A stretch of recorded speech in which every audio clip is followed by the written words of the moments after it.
But a good teacher can change everything. You cannot stop a teacher when they want to do something. They just do it. Teacher, you are an unstoppable force. A very good and warm afternoon to one and all present here. I, Nilanjana Da, on behalf of Bhavan Tripura Vidyamandir, would like to welcome all our guests, speakers, and facilitators on this online platform. I feel honored to be the host of this program. Bhavan Tripura Vidyamandir was established on the soil of Tripura on 2nd October 1996 by Bharatiya Vidyamandir. From its inception, our school is endeavoring to render modern education with special emphasis on moral and critical instruction, as well as physical education, nurturing, character building, tolerance, and cooperation, which form the basis of Bharatiya Shiksha. Apart from students' development, our school also organizes different type of orientation as well as enrichment program to devise innovative methodology for making classroom teaching interesting and to integrate knowledge of arts and crafts with curriculum. Unlike previous year, this year also, our school got the privileges to organize social science enrichment program for the faculty members. Social science encompasses various disciplines that examine the complexities of human social structure, institutions, and interaction. Social science enrichment program provides a fundamental understanding of the context. It highlights the value of interdisciplinary approaches, collaboration, and also empowers the faculty member to navigate the complexities of social science research, theory, and practices. Once Mother Teresa said, prayer enlarges the heart until it is capable of containing God gift by himself. Prayer strengthens our body, mind, and soul.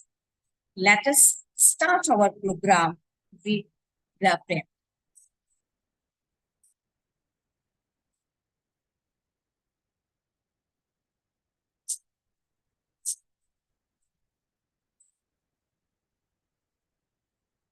Sanjay sir, start.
Thank you.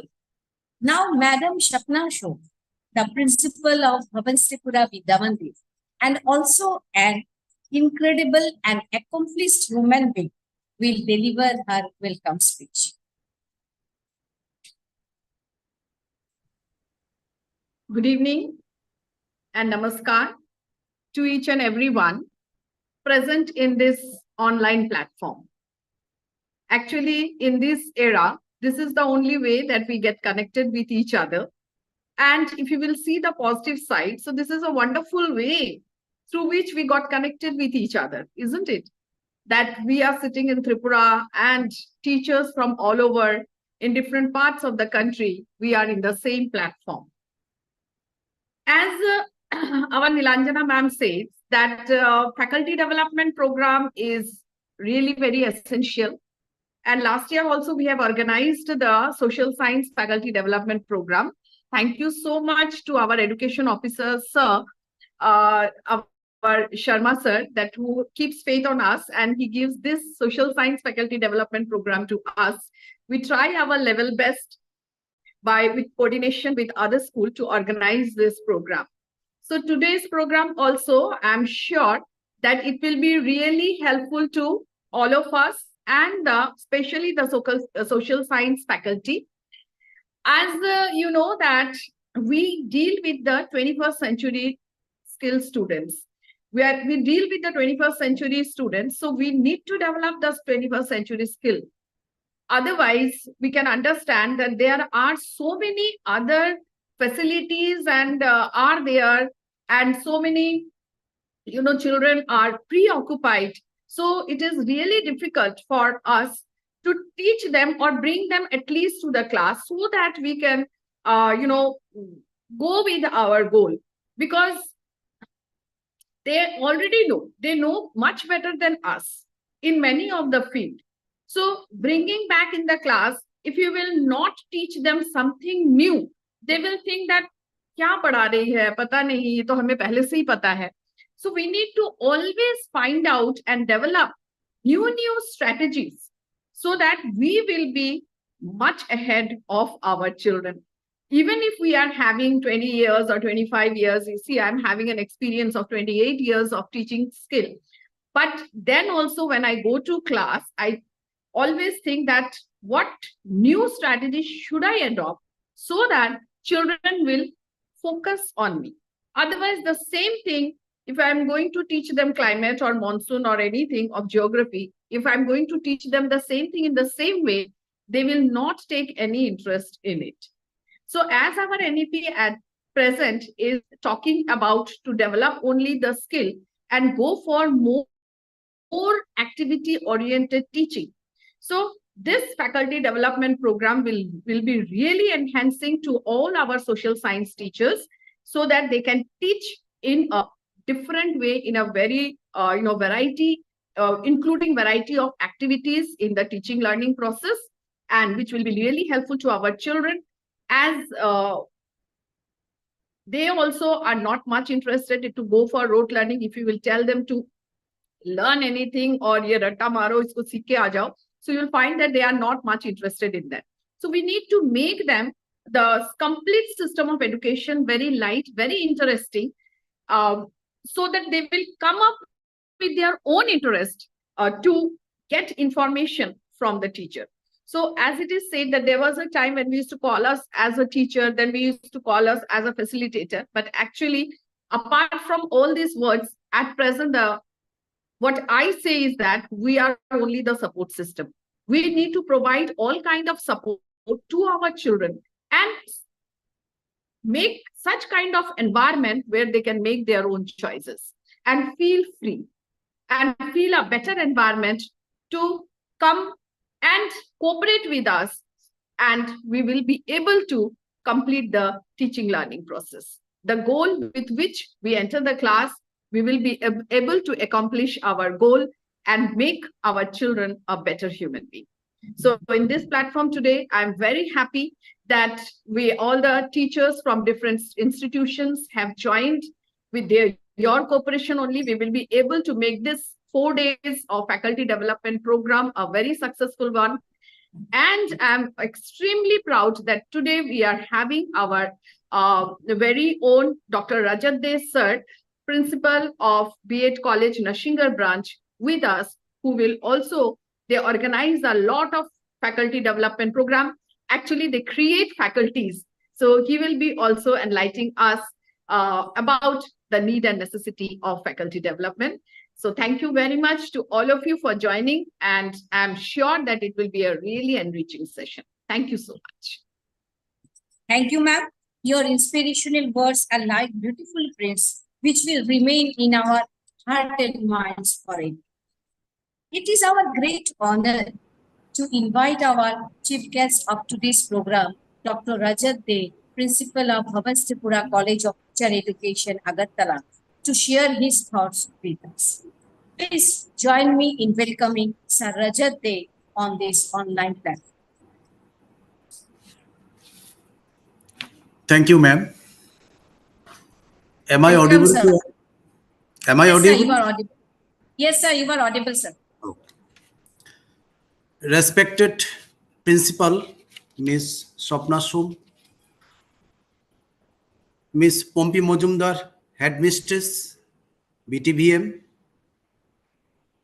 Miss Mala Deb and Miss Sutoba Mitro, Academic Coordinator, Miss Nilanjana Dam, TGT, SST, today's program organizer, other faculties, my dear students, I am very much honored to be invited to be the chief guest for today's online platform, Faculty Development Program. Actually, when principal first called me to invite, I felt very happy about it. And also last night, Nilanjana ma'am also reminded me. Later, early morning today, chairman sir also invite me that you have a faculty development program today. So really, I feel very privileged to be here today as the chief guest. Now, I will take not too much time because we are very eagerly waiting for experts' opinion regarding social study. Still, I want to share few of the faculty development parameters to our new generation teachers, which is essentially required. Now, what is faculty development program? First of all, we have to know, because different types of activities we are continuously doing in front of our students outside the institution premises, mainly activities and program designed to assist faculty members. That is, there are three domains, or you may say three pillars are required for faculty development program. The first domain is skills related to the roles of teacher and the educator. Second one, researcher and scholar. You may think, why I am talking about researcher and scholar? Researcher means, in a very narrower sense, we can say those who are doing research. Actually, they are not researcher. We all are researchers who are thinking continuously for the betterment of the society, for the betterment of our new generation. In this context, our teachers are researcher and scholar. And third one is administrator and leader. Without administrator and leader, teacher cannot move. So that is why these three domains are very much essential to organize faculty development program. Now, generally, the question arises, what are the objectives of faculty development program? Prepare teachers, in a very short, prepare teachers with latest teaching methods. Teachers should use technology to impart effective educations. Students learn better and better, and therefore perform better at exams and also in real life situations. It helps institution to become top ranked institutions, that our institution is going to reach that. Now, we can say, what are the different types of faculty development program we can conduct? Actually, in school level, there are so many types of faculty development programs are there. One is experiential learning, peer coaching, mentoring, workshop, learning, online teaching, micro teaching, learning communities, online interactive modules, courses, scholarship program, as well as use of social media. So these are the different types of faculty development program we can generally conduct in the school levels. Now, what are the role of faculty development? Enhance the skill, knowledge, abilities of educator. Now, what are the benefits? Benefits means what are the benefits of organizing this type of faculty development program? Teachers understand how to build positive relationship with the students, provide timely and constructive feedback, and create a supportive learning environment. This in turn leads to increased student satisfaction as they feel more valued and understood in their learning journey, which is very much essential. Now, I want to share one thing, that conducting faculty development program in online platform and 3-4 days, actually minimum 7 days is required. Still, in the school level, you can conduct 3 days or 5 days, whatever it may be. But what are the ends of faculty development program? Only online discussion, listening. I think two more things we have to do if we really want to mean the faculty development program. So what are these tools? After completion of this program, one thing, those who are experts in social science or any subject concerned, you prepare question items, that is feedback forms. And in online, they will fill up the feedback form. After getting the feedback form, in the Excel sheet, you can do it in the pictorial representation. You can frame up. Through this pictorial representation, you can interpret the results of this faculty development program. And this interpretation and the results or feedback of the faculty development program, which is essentially required for the participants who participate in the faculty development program. Because suppose I am telling so many things in the faculty development program, you may listen or you may not. But if you get the feedback form, at least we can imagine 50% of participants can give you the proper feedback, and on the basis of 50% feedback, you can analyze how much this faculty development program is essential and what are the remedial measures you have to take in the next program ahead. So this is the complete nature of faculty development program. I will conclude my speech with a very small story. Perhaps you already listened this story. There is a family, 3 members family, husband, wife, and small little kids of age 3 to 4 years. One afternoon, the little kids were demanding to his parents that I want to go outside. That is demand for outing, and crying and crying. After that, the lady member of this family requested her husband that you can go with our son to the nearby children's fair nearby their house. So accordingly, that husband with his son went to the children's fair.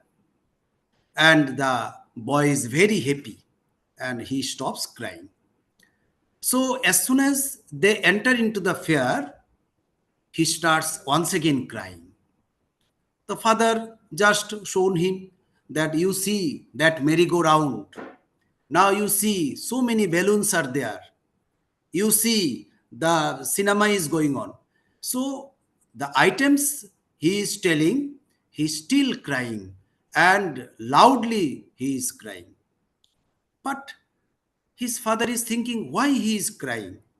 As per his demand, right? They came into the fair and it is enjoyable fair, but still he is crying.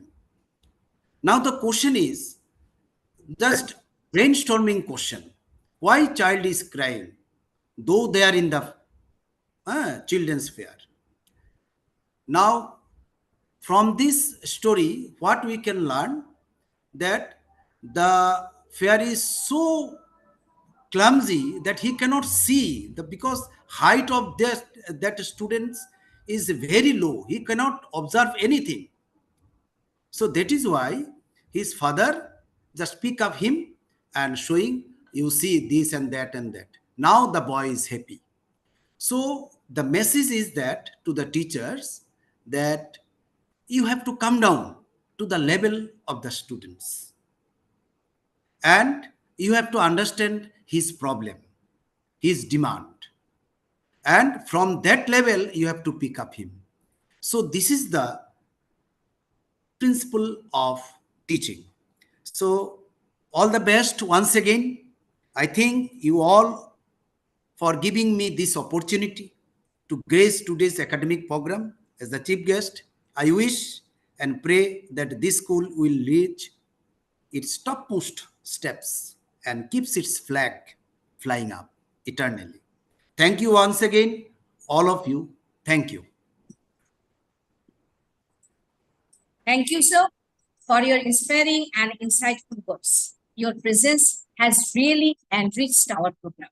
Thank you, sir, once again. By the speech of our chief guest, Dr. Rajat Dey, the principal of Bhavan Tripura College of Teacher Education, we have completed our formal part and on the way to start our presentation. First presentation of day one will be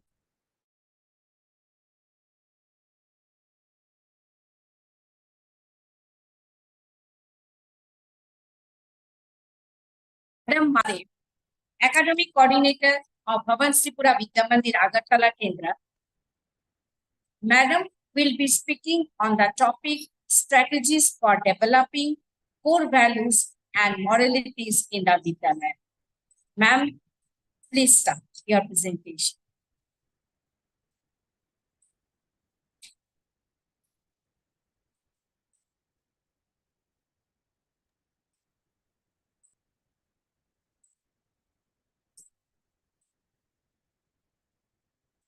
Thank you, Niranjana madam. Hope I am audible. Yes, ma'am, you are audible. Okay. It's a wonderful opportunity for me to be a part of this workshop or the orientation faculty development program. So as my topic is strategies for developing core values in the and moralities in the Vidyalaya. So I want to start my today's presentation by requesting all of us, all of you, to spend a minute time or a second or few minutes in the name of Almighty and thank Him for this lovely day. Just few seconds in the name of Almighty.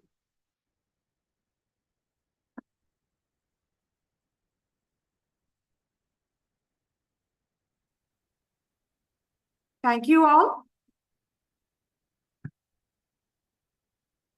There is a famous quote on character and value, and that is, if wealth is lost, nothing is lost. If health is lost, something is lost. And if character is lost, all is lost. Well said by Billy Graham.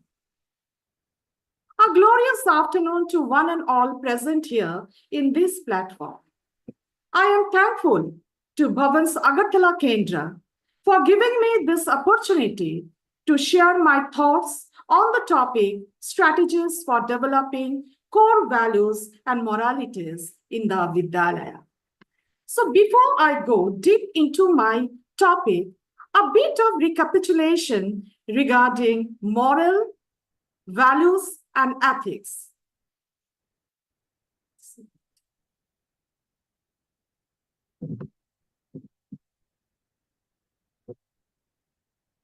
Hope my screen is shared. Yes, ma'am. Screen is shared. Yeah, you can see the screen? Yeah, okay. Yes, ma'am.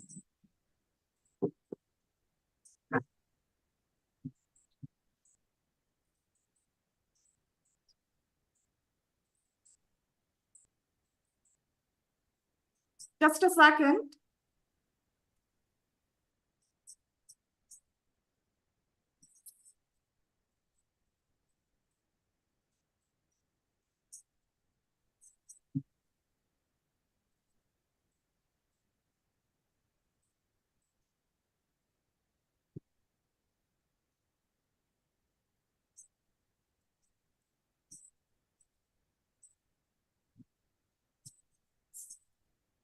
Now, moral values and ethics. There is a famous saying by Albert Einstein, morality is of the highest importance, but for us, not for God. Now comes, what is morality? Morality is derived from the Latin word moralitas, which means manner, character, or proper behavior. Ethics is also known as moral philosophy, which addresses the question of morality. Ethics, in simple word, if we really want to tell, it is that it will be giving the societal rules, code of conduct, that is what is ethics. Next, if we go for the difference of moral and ethics, moral is derived from the Latin word morales, which means traditional custom, whereas ethics is derived from the Greek word ethos. Moral is typically associated with personal behavior. That is, moral are very much personal, where ethics are code of conduct, or you can even tell societal rules. It conveys a sense of stability, permanence, and absolute standard of behavior. Whereas moral, it can be different for different culture. It differs from culture to culture. They are often shaped by culture, religion, and personal experiences. Now comes what are values. Values are ideals of someone about what is good or bad. So you can tell that values are the principles or the standards that are important to an individuals. They are the guiding decisions and behavior like honesty, kindness, or loyalty. This we get from the values. Moral versus values. Morals are formed from the involved values, whereas moral is a system of belief that is taught for deciding good or bad, whereas values are personal belief or something that comes from within. So in a nutshell, if we want to go for the in a simple word, what does moral, values, and ethics means? Morals are personal belief about what is right and wrong behavior. They are often shaped by culture, religion, and personal experiences. Morals are personal. Values are the principles or standards that are important to an individual. They guide to take decision and behavior like honesty, kindness, and loyalty. Ethics are the rules or the guidelines, the code of conduct for behavior set by a group or a society. They are formalized in a codes or laws like professional code of conduct. So morals are personal, values are guiding principles, and ethics are societal rules. Now, as I enter in my topic, here a slide of a tree is there. What this tree is giving the message: healthy roots, healthy leaves, healthy branches. So healthy roots means having healthy leaves and healthy branches. So in the same way, having moral values means having a strong root. For the trees, having a healthy root means having healthy leaves and branches. And for the people, having a strong root of healthy moral values means having good thoughts and healthy life. Now, a question comes: what are moral values? Moral values are the key components of a person's character. It guides to make decision and judgment. It gives a sense of what is right and what is wrong. Moral values are important components of any person or any individual character, and they should be taught right from childhood. The importance of teaching values to children is that it helps them to choose the right way. Moral values give the child the right direction, which helps them to get accepted and respected by the society. Next, moving forward, right time. What is the right time to build moral values? And early childhood, as it is believed or it is said that early childhood is the best age for character building and helping children learn the importance of values. It is said the learning of the childhood. Why the childhood? Because it is believed that the learning of the childhood stay with the children throughout their lives.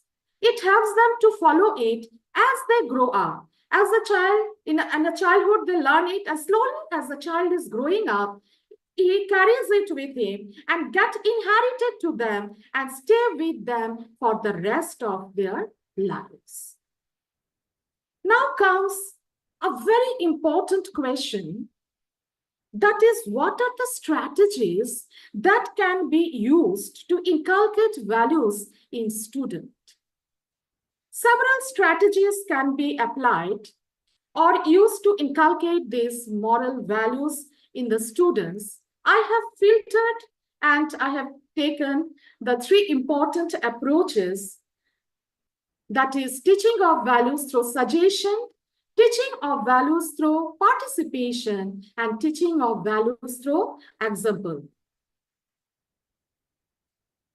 Now, while teaching these three approaches, one very important thing that we have to remember is that in all this process, as our principal madam has already said, that teachers are the support system now. They are the facilitator. So here the teacher has a very important role to play.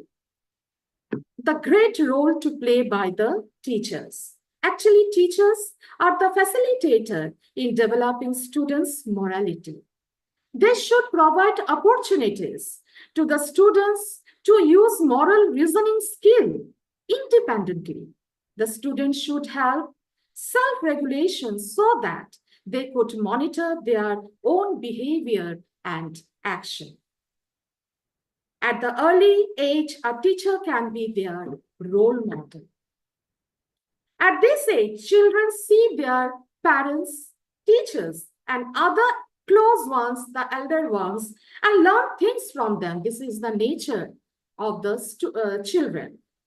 So it is our responsibility. Here I want to highlight, ladies and gentlemen, I repeat, our responsibility as a teacher to be their role model and set a good example in front of them. Simple action of ours, like helping others, appreciating others, even for the small action of theirs, showing gratitude for the good things, cheering others, sharing experiences with them will really help them to inculcate these moral values in them. When they see all these things, small moral values things, followed by us, we teachers. They themselves will take initiative to learn and follow it in their lives. Teach them moral values through suggestions.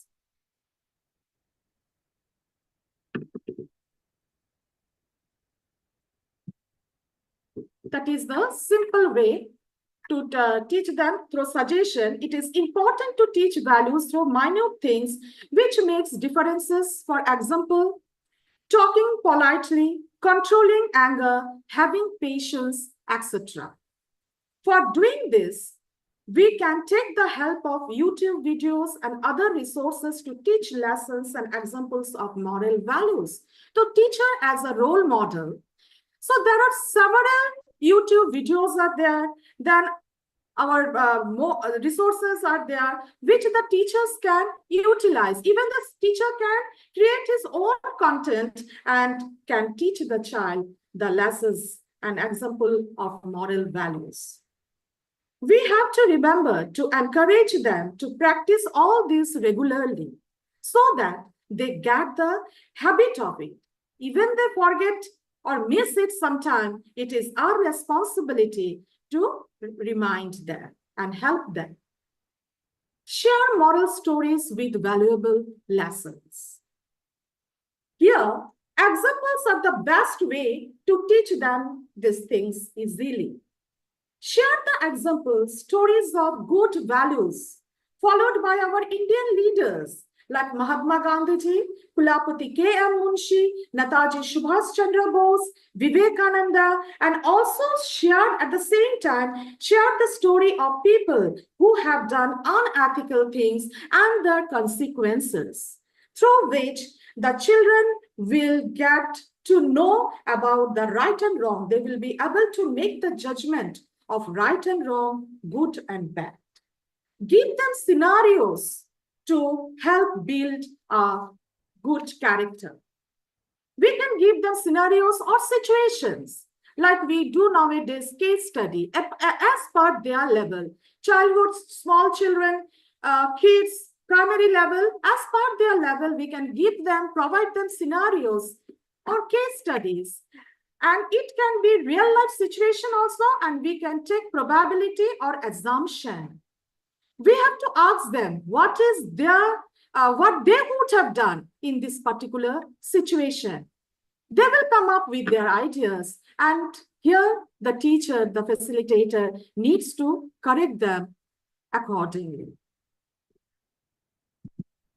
There are many other strategies like participation of students in assembly curricular and co-curricular activities, celebration of national and religious festival, then work experience, team games and sports, social service camps, which teaches them, not me, but you, can help them in inculcating the values of cooperation, mutual regard, honesty, integrity, discipline, and social responsibility. And to practice all this, here teachers play a very important role. Teachers are the role model. We don't know which action of a teacher will create what kind of effect to the child, how the child will be accepting it.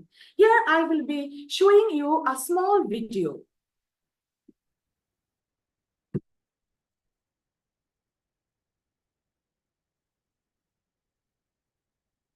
Just a second.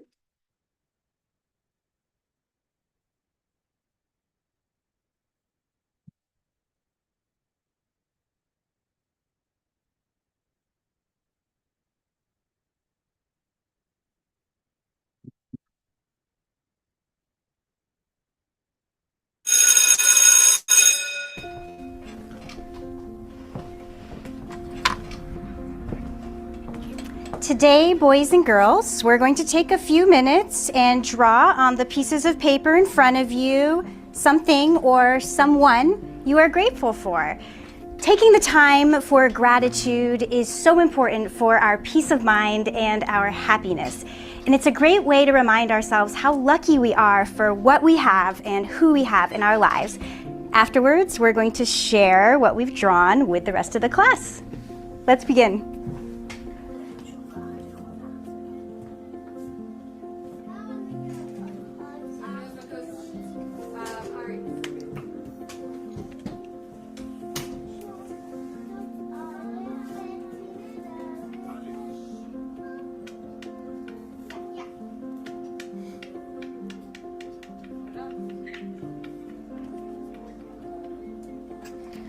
Wonderful, class. Now, who would like to come up first and share what you're grateful for? Me. Yes, Sarah, come on up. I'm thankful for trees because they give me oxygen. That's wonderful, Sarah. Thank you so much. Who would like to go next? I'll go. Jason, come on up.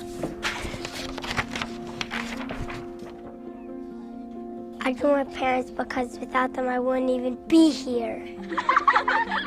And also they help me with my homework and I love them. Chocolate. I'm grateful for chocolate. Okay, Rebecca. Thank you.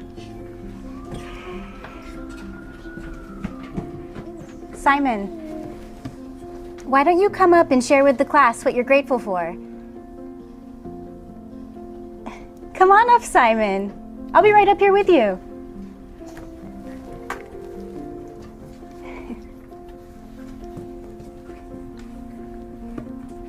What are you grateful for, Simon?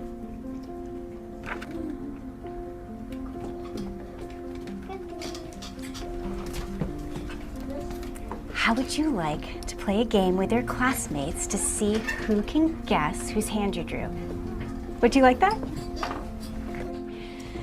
All right, class. Can anyone guess whose hand Simon drew? I think it's the hand of a policeman because they protect us and keep us safe. I think it's Simon's hand because he's grateful to have a hand. Is it the hand of God? It's your hand, Miss Sanders.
Hope you all have liked the video. We have seen that how affectionate the teacher is. A simple role of the teacher in several times the life of this child has created a great impact that in the gratitude class, the child has drawn the hand of the teacher. And I feel as a teacher, that is a big achievement for all of us. Next slide.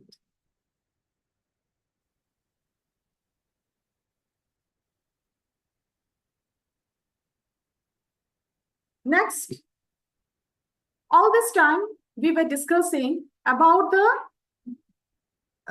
childhood level when the values and morals are inculcated to the children. Now we will be dealing with the middle school or the higher classes students.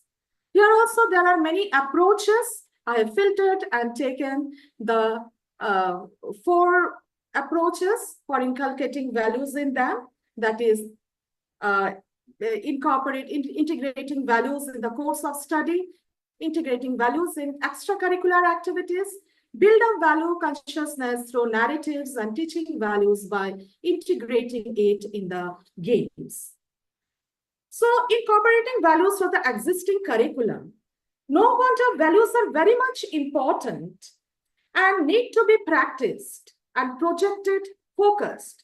But what is needed is that they have to be filtered and installed in a way that they do not become a sermon or moral preaching, because they are grown-up children. If we go on continuously telling them do's and don'ts, then they will not be accepting it. They may not like it. So our approach towards them should not be like sermon or moral preaching. We must therefore note that there are varieties of activities that may be undertaken lying under each values. And we teachers, we are the superheroes and the content experts. So we can decide which material on hand may best portray which value. Value inculcation through co-curricular activities. That is, co-curricular activities must be noted that co-curricular activities must be focused on value inculcation rather than winning prizes. We know that winning prizes or declaration of the first, second, and third is a format. But the format will be there, but at the same time, focus. The children should learn something, some value, some moral from this extracurricular classes. Activities, there is this kind of small activities like taking the students to nearby forest and make them observe the different types of trees and animals. It will teach them love towards nature, responsibility, and protection of environment. To teach self-control, they may be encouraged to write diary, as paper has got more patience than human. Another process which we can approach, which we can take, is that prayer and meditation. This teaches them to have devotion to God. This makes them self-discipline and self-realization and control of senses. Others, like visit to old age home, orphanage, will teach them to be caring, sharing, teach them to do charity even. Development of value consciousness through storytelling. Already in the childhood level, the smaller children, I have already discussed that there we can tell the stories of ethical and unethical one, along with the consequences, where the children can make their judgment of right and wrong. But for the grown-up children, we can give them the story outlines, and we can tell them to complete it with a moral. And here, one thing we have to remember, whatever moral they are coming up with, it should be accepted and appreciated. It will be an open class for all the children to come up with their suggestions, with their ideas, so that they will get accepted.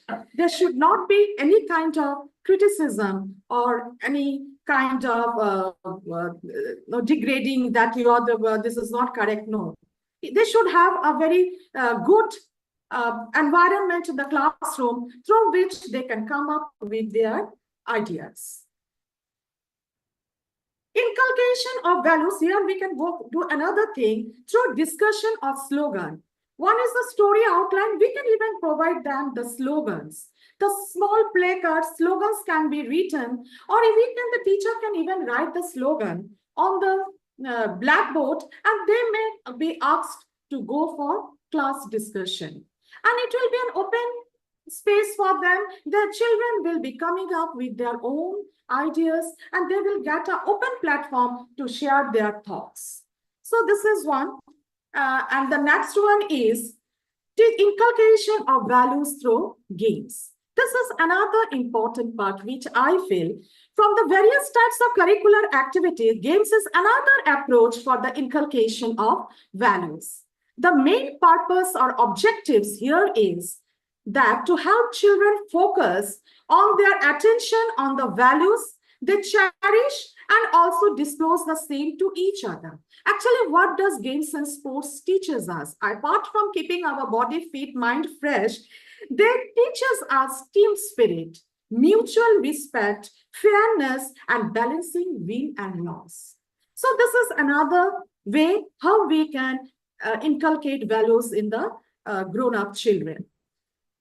Even our National Education Policy 2020 has been tells us to do activities like on ethical reasoning, traditional Indian values, and all basic human and constitutional values such as seva, gender sensitivity, sacrifice, shanti, satya, swachhata, respect for elders, tolerance, diversity, nishkam karma, there are etc., respect for elders, respect for all people. So many activities are there. It may not be possible for all the activities to be done, but we can filter some, and the possible ones can be done by the children so that it will be inculcating the values to them. Even in our school, we started following this. We have even done activities like CSR, that is corporate social responsibility activities, like where the children, they are donating. Recently, just a couple of days back, our children has donated copies to a nearby school. And then actually our school has adopted the Noshingal village site, where time and again we conduct awareness program. Children go and clean the hospital area, then drinking water distribution. All these children, all these activities our children do, and this inculcates in them the moral values.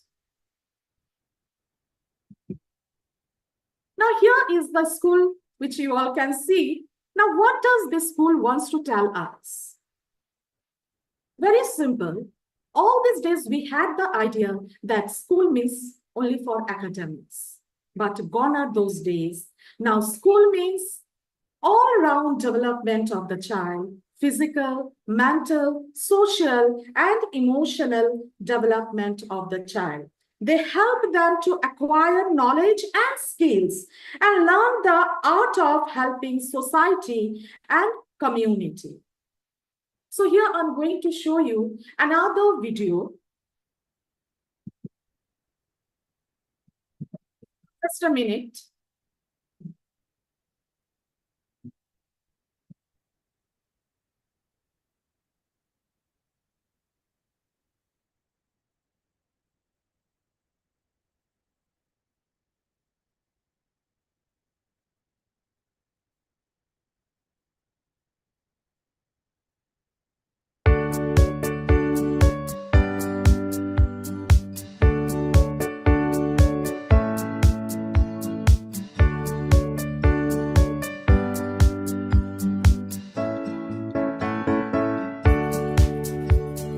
Honest is a gift to give.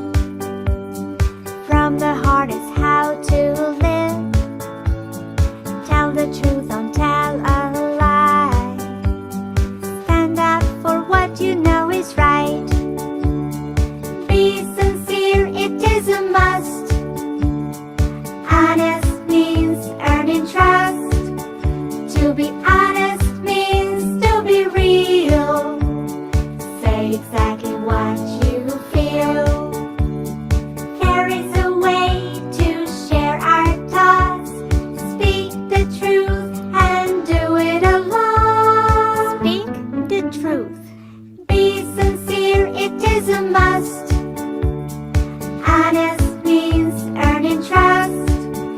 To be honest means to be real.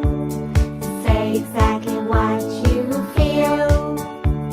If someone asks you what to do, have honesty and tell the truth. Honesty makes you feel great, so just be honest every day. Be sincere, it is a must. Honest means earning trust. To be honest means to be real. Say exactly what you feel. There is a way to share our thoughts. Speak the truth and do it alone. Speak the truth. Be sincere, it is a must. Honest means earning trust. To be honest means to be real. Say exactly what you feel.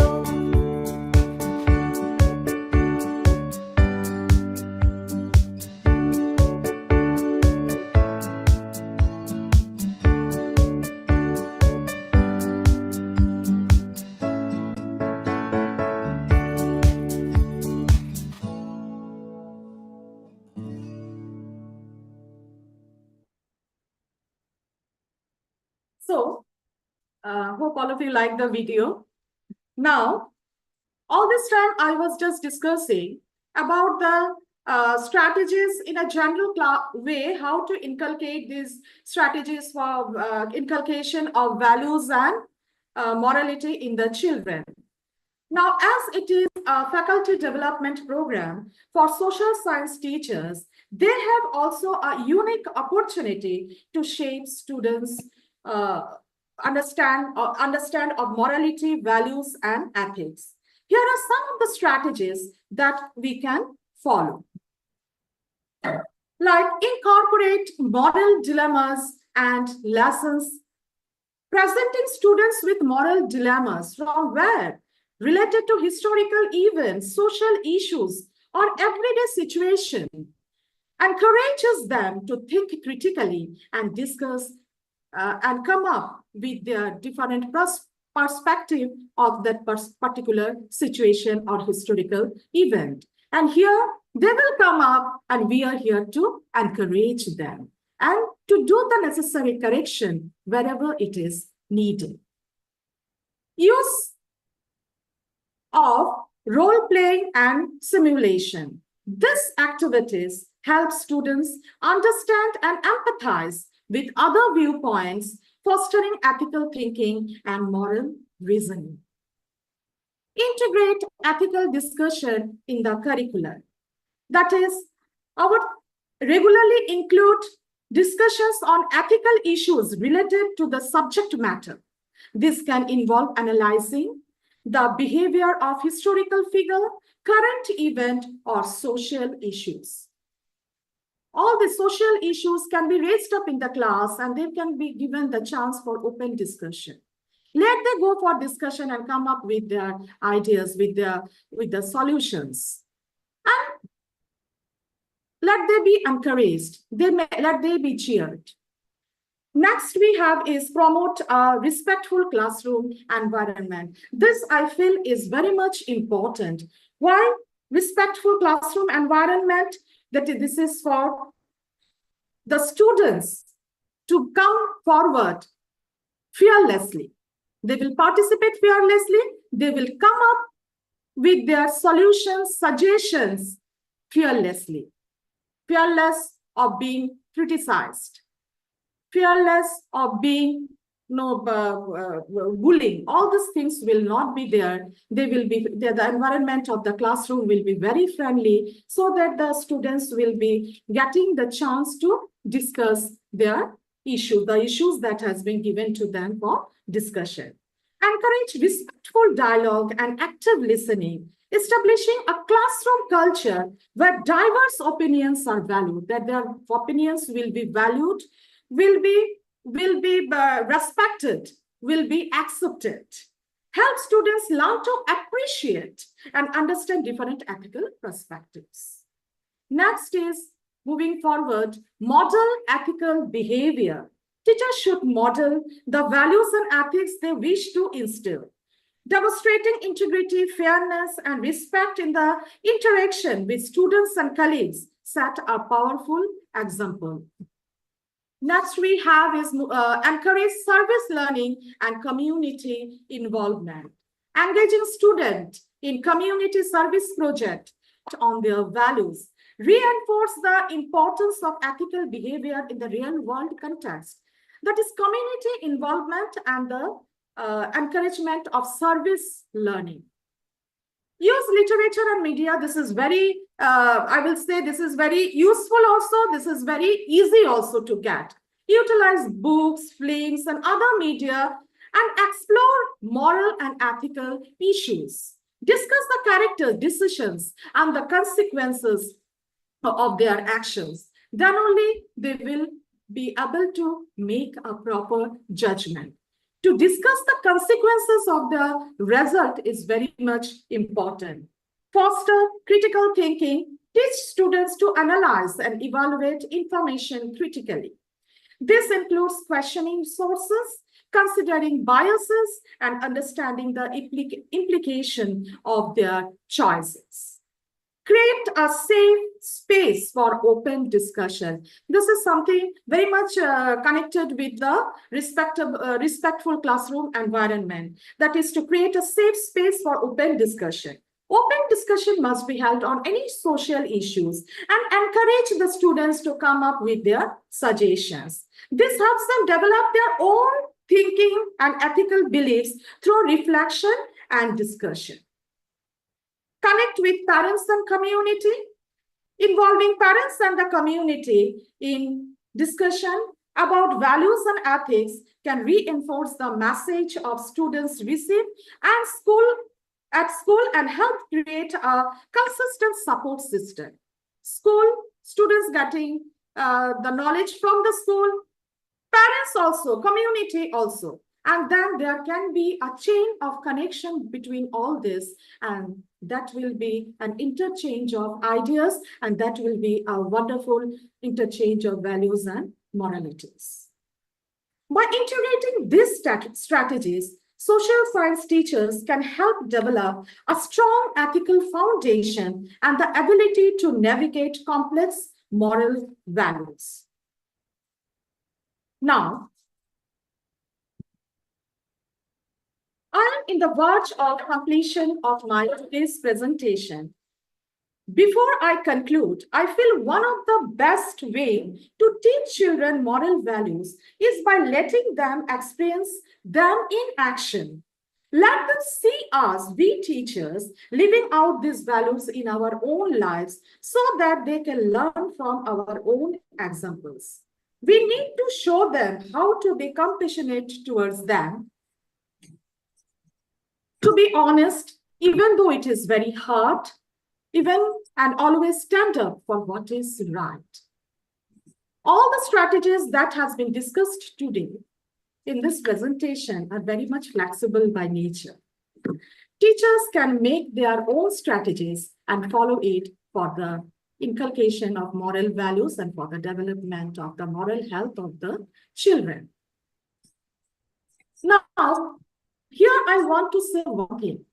Before, in the beginning, I have said that teachers has a big role to play.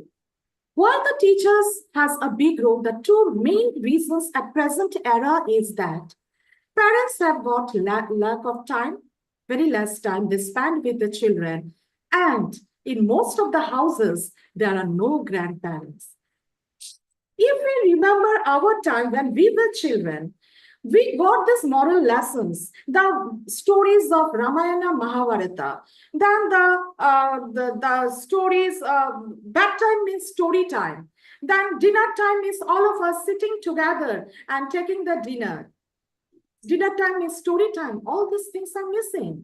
Nowadays, parents are remaining very busy, and grandparents, most of the grandparents, I'm not saying everywhere, but most of the grandparents, no, they are not at home. They are in the old age home.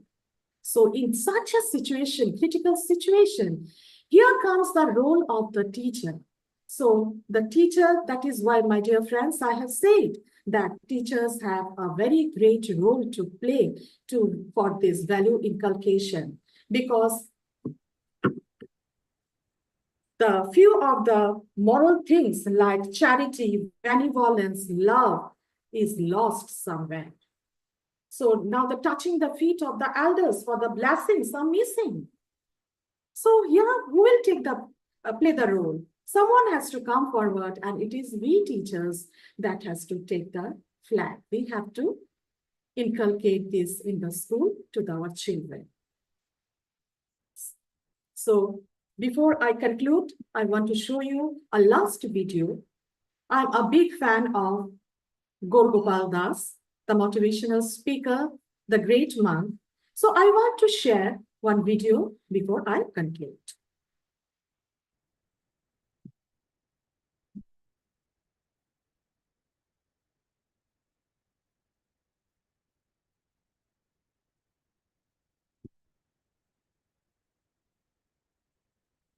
When the pencil was made for the first time, the pencil maker gave the pencil some very crucial, pertinent, and important instructions, which can actually give us very inspiring lessons to be applied in our own lives. The first instruction that the pencil maker gave the pencil was, what's truly important actually lies within you. The pencil has two aspects to it. The outside, which is its beautiful, colorful wooden casing, and the inside, which is the lead, its very substance, its very purpose. Similarly, in our lives as well, we have the outside.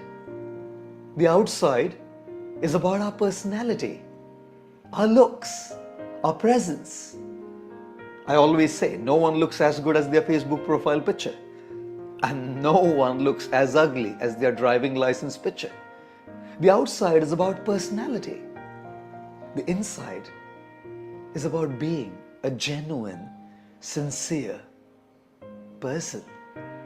The outside is about charisma, our style, our presentation, how we speak, our confidence, our mannerisms. The inside is about our character, our morals, our integrity, the principles that we hold sacred in our lives. The outside is about valuables. In the world today, we are accepted more for what we have than who we are. We are accepted for what we wear than for who we are. We are accepted more for what we drive than who we are. We are accepted more today for where we live than who we are. Valuables seem to be so crucial and overtly emphasized in the modern society. The outside is about valuables. The inside is about our values. Ladies and gentlemen, while we focus on the outside, we shouldn't forget the inside. There's a great need to find that right balance. We live in the real world, so the outside is important. But our focus on the outside should never be at the cost of our inner world. Material education teaches us how to develop our outside, our externals, all our skills, our talents, which can buy us all the valuables to live in the real world. Spiritual education teaches us how to focus on the inside world. And therefore, there is such a great need to find that fine balance between our personality and being a genuine person, between our charisma and our character, between our valuables and our values. Yes, the first instruction that the pencil maker gave the pencil was, what's of true importance lies within you. And yes, what's of true importance lies within us. Our being a person, our character, our values, our very essence, the wonderful qualities of our soul. Thank you.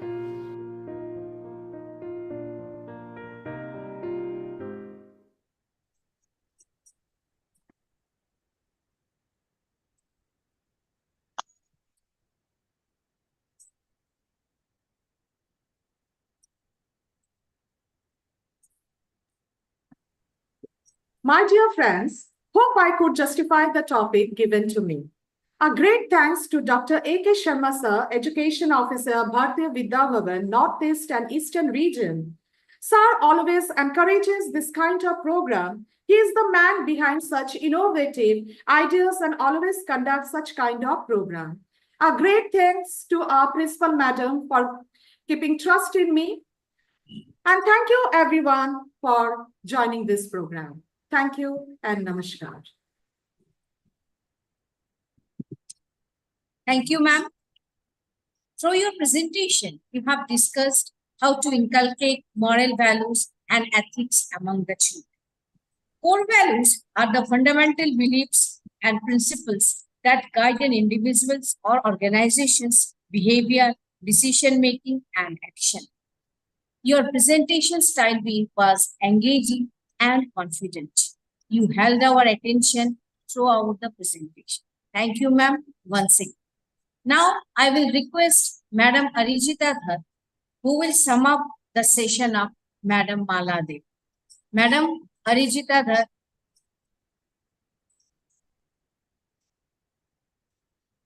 Thank you very much, Nilanjana madam. Am I audible? Yes, ma'am, you are audible. Okay, I hope you all can see me. Yes, ma'am, you are visible also. Okay. Thank you so much for calling me once again. A very good evening to everyone present here on this online platform, all the dignitaries, guests, and learned and respected teachers from different corners. I am Arijita Dhar from Bhavan's Tripura Vidyamandir, and I'm here to sum up the session that is just presented by Madam Mala Dev.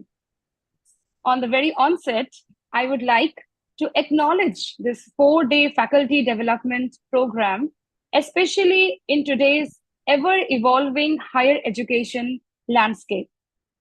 And I also extend a big thanks to Madam Mala for choosing such a profound topic, that is strategies for developing core values and moralities in the Vidyalaya. As we have just seen that the presentation was started with a beautiful quote by Albert Einstein on morality, values, and ethics. Though these words, they sound quite similar to each other, Madam Mala has very well elaborated the difference between these key words. Morals are wider in scope as they impact a larger number of people, while in contrary, values are individualistic in nature.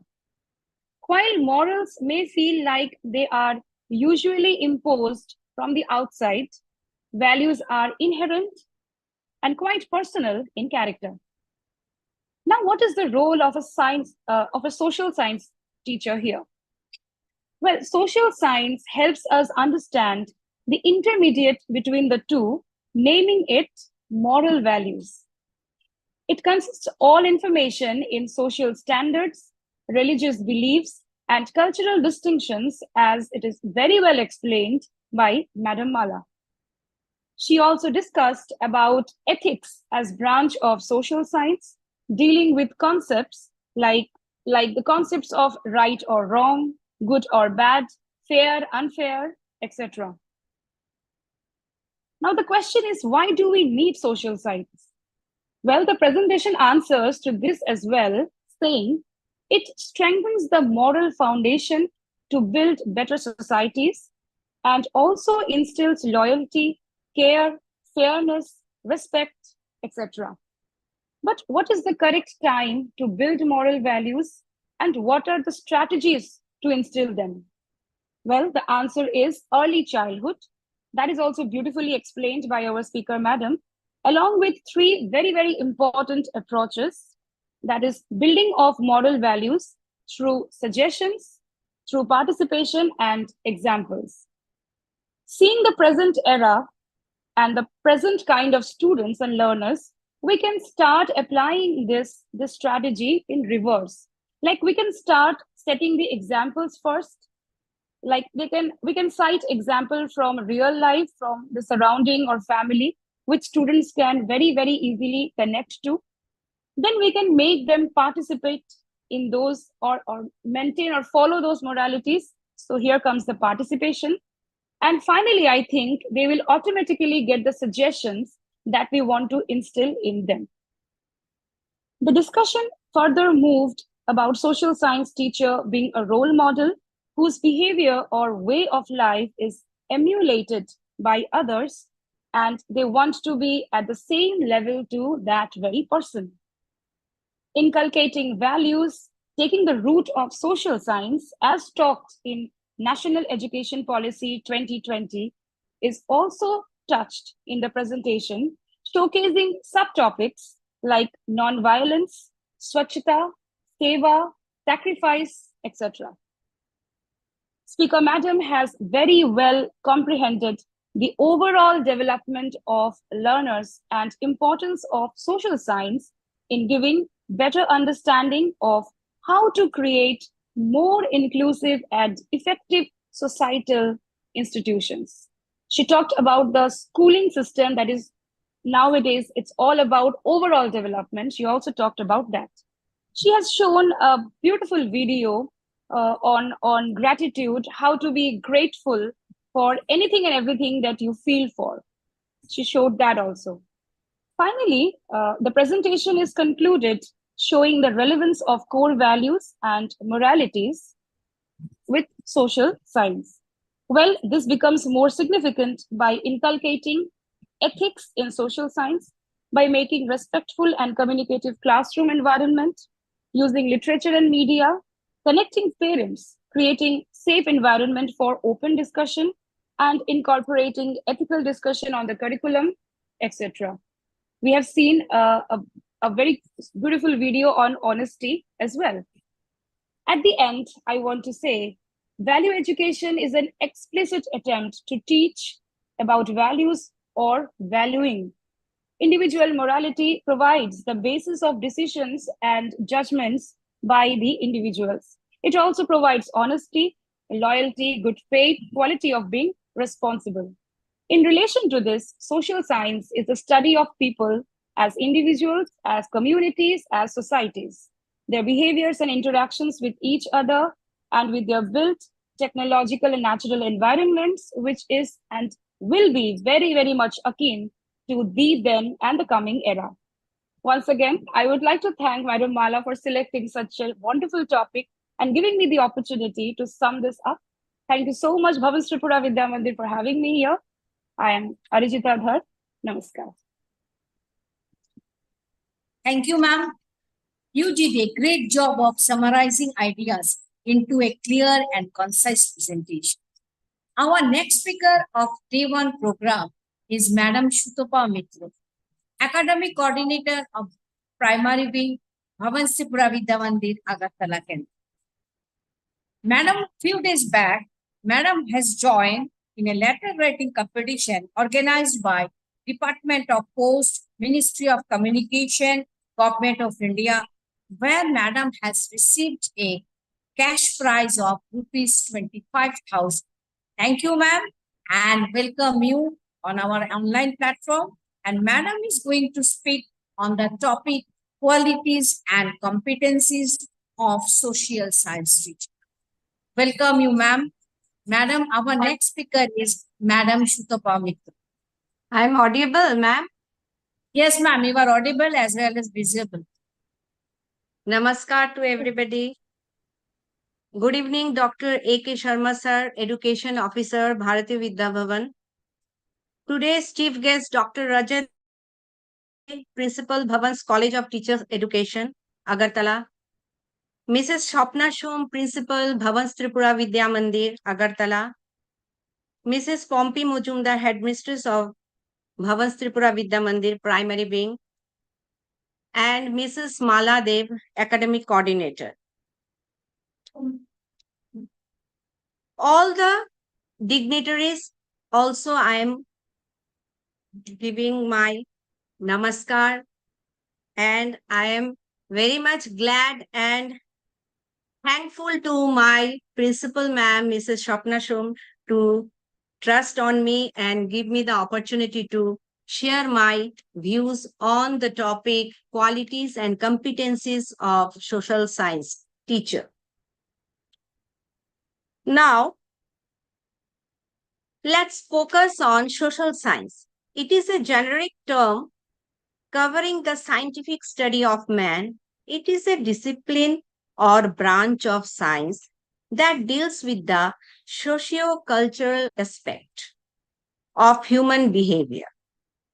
Social science generally includes cultural anthropology, economics, political science, sociology, history, geography, civics, social psychology, etc. Social science involves academic discipline that focuses on how individuals behave within society. It attempts to plan how society works, exploring everything from the triggers of economic growth, and causes of unemployment to what makes people. So it is clear that social sciences have a critical contribution in helping us understand, imagine, and to craft a more sustainable future for all. It also helps us to better understand and appreciate the diversity of human experiences. In this respect, the role of social science teachers is very significant because the best social science teachers are those who show the students where to look, but they don't tell their students what to see. Now, I'm going to discuss about the nature of social science. The nature of social science encompasses several key characteristics and aspects that define its scope, methodology, and purpose. Here are some fundamental elements. Interdisciplinary. Social science integrates knowledge and methodologies from various disciplines, such as sociology, anthropology, psychology, economics, political science. This interdisciplinary nature allows for a comprehensive understanding of human behavior and societal issues. Next, empirical. Social science relies on empirical evidence collected through observations, experiments, surveys, and other research methods. This evidence based approach helps in understanding and explaining social phenomena. Next, analytical and critical. Social science involves analyzing and critically evaluating social structures, relationships, and processes. It encourages questioning and investigating underlying assumptions and causes of social issues. Theoretical, social science develops and uses theories to explain social phenomena. These theories provide frameworks for understanding complex social behavior and patterns, and they evolve based on new research and insights. Dynamic and evolving. The field of social science is dynamic, constantly evolving as society changes. New theories, methodologies, and areas of study emerge in response to shifting social, political, and economic context. Contextual social science research and conclusions are often context specific. It takes into account the cultural, historical, economic, and political context in which social phenomena occur. Normative and descriptive. Social science has both descriptive and normative dimensions. It describes social phenomena as they are descriptive and explores how they ought to be normative, often involving ethical and value judgments.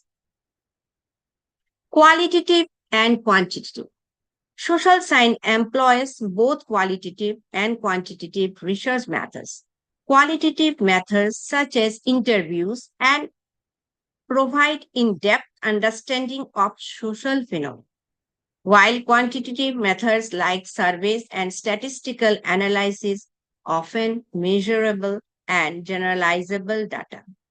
Then human-centric. At its core, social science focuses on human behavior, interactions, and institutions. It aims to understand the complexities of human life, from individual behaviors to social structures. Problem solving. Social science often seeks to address and solve real world problems. It informs policy making, social programs, and interventions designed to improve societal well-being and address issues like inequality, poverty, and injustice. Ethical consideration. Social science research must adhere to ethical standards, ensuring the respect, dignity, and rights of research participants. Ethical considerations are central to conducting responsible and impactful research. Next, comparative social science frequently involves comparative analysis, examining similarities and differences across cultures, societies, and time periods to draw broader conclusions about human behavior and social structures. Predictive. While primarily focused on understanding the present and past, social science also aims to predict future social trends and behaviors based on current data and theoretical models. Interconnected with other sciences. Social science often intersects with natural sciences, especially in fields like environmental studies, health sciences, and cognitive sciences, creating a holistic understanding of complex issues. Now, I am sharing my slide. The social science teacher, a guide to their vital role. A social science teacher plays a vital role in shaping young minds, fostering critical thinking, and promoting understanding of the world around us. Their responsibility extends beyond imparting knowledge to nurturing responsible citizens or who can contribute meaningful to society. Command of social science. Deep understanding. Social science teachers possess a profound knowledge of various disciplines, including history, geography, economics, political science, and sociology. They can delve into complex concepts and historical events, providing students with a comprehensive perspective on human societies. Then interdisciplinary connection. They adeptly connect these disciplines, demonstrating how they interweave to form a holistic understanding of human behavior, social structures, and global dynamics. This interdisciplinary approach broadens students' perspectives and helps them see the interconnectedness of various fields. Historical context. Social science teachers are adept at presenting information within its historical context. They understand how past events have shaped the present, allowing students to critically analyze contemporary issues and make informed decisions. Then, critical analysis. They encourage students to think critically and question established narratives, fostering their ability to analyze information objectivity and draw well-reasoned conclusions. Crafting engaging lesson plans. Clear learning objectives.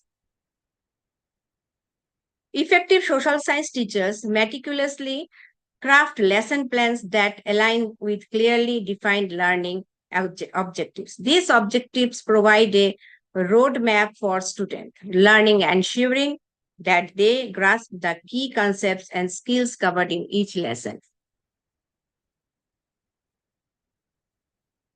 Diverse teaching strategies. They incorporate a diverse range of teaching strategies to cater at different learning styles. This may include interactive activities, group discussions.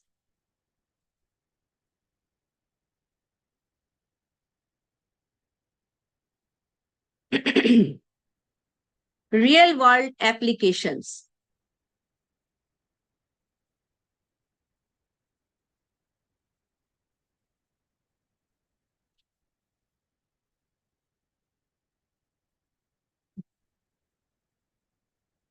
Social science teachers strive to make learning relevant and meaningful by connecting concepts to real world events and current affairs. This helps students see the practical applications of social science principles in their daily lives. Assessment and evaluation.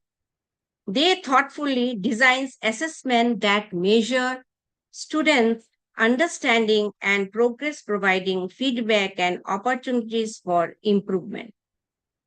This continuous assessment assures that students are on track and making meaningful progress. Effective communication and presentation. Clear and concise. Social science teacher possesses excellent communication skill, conveying complex ideas in a clear and concise manner. They use appropriate vocabulary and adjust their language to the age and comprehension level of their students. Engaging presentation. They are skilled presenters, employing a variety of techniques to engage their students, such as storytelling, visuals, multimedia, resources, and interactive activities. This ensures that lessons are lively and capture student interest. When we, in our classes, when we tell the stories, students are very interested and they listen and attentive in the classes. So we can utter so many stories from Panchatantra, from in the lower classes, and from history, the king and then Indus, about Indus Valley civilization, about so many stories we can make, and we can show the and tell the students to attract their attention. Then active listening. Beyond conveying information, effective teachers are active learners. They create a safe and inclusive environment where students feel comfortable asking questions, sharing their thoughts, and engaging in meaningful dialogue. Next. Fostering critical thinking and problem solving, questioning and analysis. Social science teachers encourage students to ask critical questions, analyze information from multiple perspectives, and challenge assumptions. They guide students to think deeply about issues and from their own well-informed opinions. Then problem solving. They equip students with the tools and strategies necessary to solve problems effectively. This may involve analyzing complex situations, identifying key factors, developing solutions, and evaluating their effectiveness. Next is decision making. Social science teachers empower students to make informed decisions based on their understanding of social issues and their ability to weigh different perspectives. They foster a sense of agency and responsibility in their students. Promoting diversity, equity, and inclusion. Inclusion, respect and understanding. Social science teachers create a classroom environment that values diversity and fosters respect for all individuals. In the class, so many students are there. They are from different background, from different culture, from different religions. So we have to make them learn the respect for all individuals, and we should make the classroom that environment we have to create. They teach about different cultures, perspectives, and experiences, promoting understanding and empathy among students. Equal opportunities. They ensure that all students have equal opportunity to learn and succeed. Because just now I told that so many students are coming from different background, different culture. So we have to give equal opportunity to learn and succeed. Even some students are there slow learners, some are hyper, some are mediocre. So we have to give equal opportunity to everybody, regardless of their background, abilities, or challenges. They address any biases or inequities that may exist, striving to create a fair and inclusive learning environment.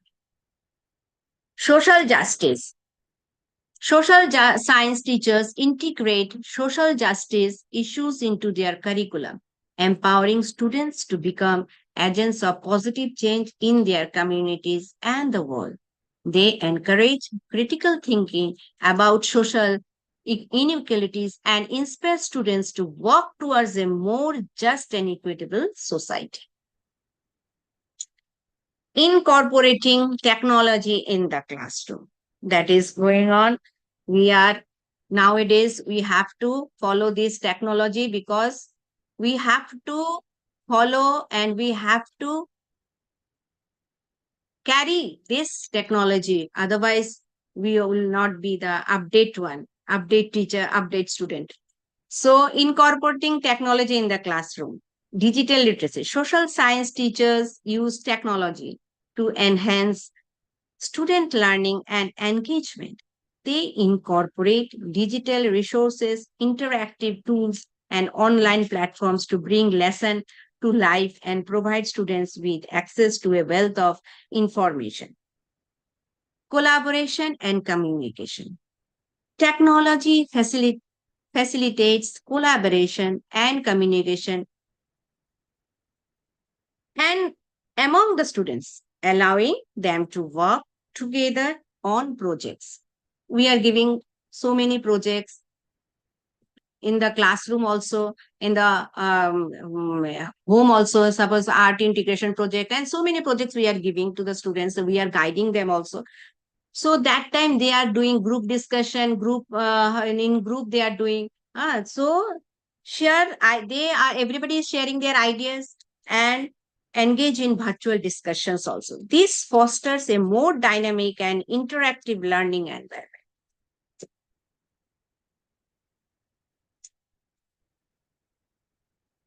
Next, technology facilitates collaboration, communication among students, allowing them to work together on projects, share ideas, and engage in virtual discussion. This fosters a more dynamic and interactive learning environment.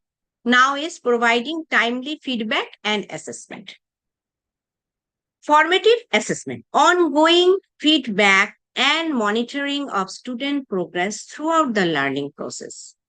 Summative assessment, evaluation at the end of a Unit 8 course to assess overall learning and mastery of concepts. Personalized feedback. Tailored feedback addresses individual students' strengths and areas of improvement, providing guidance and support. Next is continuous professional development. Reading and research. Social science teachers stay up to date and current research, pedagogical trends, and new developments in their field. They actively seek out professional learning opportunities to expand their knowledge and improve their teaching practices. Networking and collaboration. They engage in professional communities, attending conferences, workshops, seminars to connect with the other educators, share best practices, and collaborate on innovative projects. Mentorship and coaching. They seek out mentors or coachings to provide guidance and support, helping them refine their skills, addresses challenges, and grow professionally. They may also serve as mentors to less experienced colleagues, sharing their expertise and fostering a culture of professional development.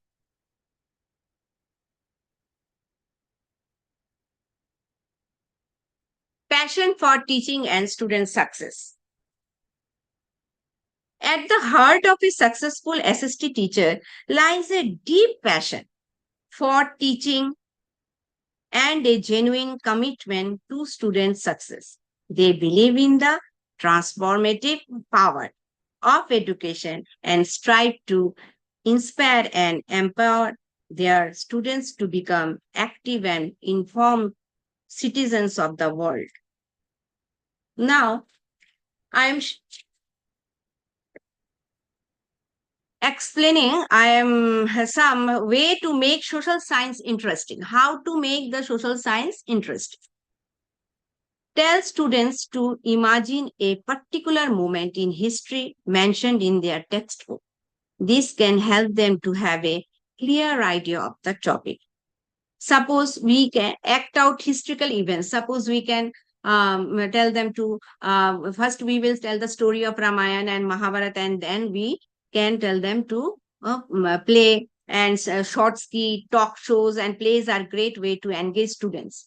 So we can tell them to do the play, then some story they can say about the Ramayana and Mahabharata, so that they can motivate and they are interested in the classes. Bring a historical event to life by having students act out a particular event in history. Have students produce an event and assign each student a specific role. So we can give one student that you will be Ram, then one will be Sita, and the Hanuman. And in this way, they are very interested, and they will be very interested, and they can do the role of the this one play, and they will be very interested, and they can pass the message, and they can send the message, very good message they can send us. After each presentation, have students discuss what they learned. Draw students in with technology. Technology has a way to motivate students and keep them engaged. Whether you are teaching a lesson on geography, history, or civics, technology has a way to draw. Sometimes we can tell the mystery of lost river of Saraswati. Then we can tell them that the mystery of disappearance of Subhash Chandra Bose. All this they can.